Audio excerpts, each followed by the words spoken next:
grows the bones. Just had to find a way. Everybody knows what I'm talking about. That's how I'll get an A. Hey everyone, so for this part of the video, I would be giving you a short explanation and just a quick summary of the word superior. Let's say if you were to Google the word on the internet, superior means anything high or above, and scientifically speaking, that is kind of the correct definition.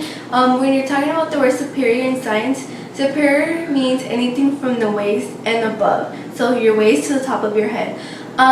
Let's say you were to go to a doctor, or let's say you were a doctor and you had a patient that came in and said, I have very bad throbbing pain on the superior side of my body, automatically think the waist and up.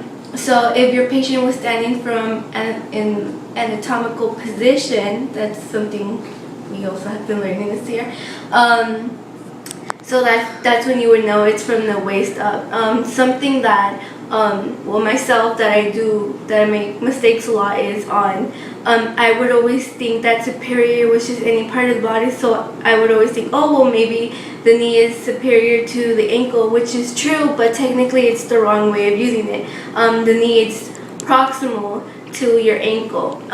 So that's basically it. That's just a quick and summary of the word superior. Thanks. This is an example of the pivot joint. The pivot joint moves freely, but has limited movement in rotation. An example of this would be the neck, how it only moves from side to side.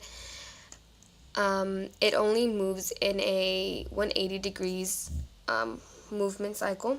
Next would be the hinge joint. The hinge joint is movement only on one plane, and an example of this would be the ankle, the elbow, or the knee.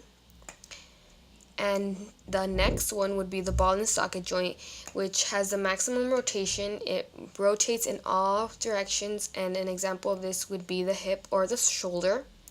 Last but not least is the gliding joints. It allows for gliding movement only. So an example of this would be the spine, how it only moves one back and forth and not necessarily any other way. After my humerus is hurting. Oh, let me check that out. Oh, well, your humerus is broken and you're missing a lot of calcium, so your osteocytes are going to have to reproduce themselves, and I'm going to have to inject you with more calcium. Yeah, that's it. That's it?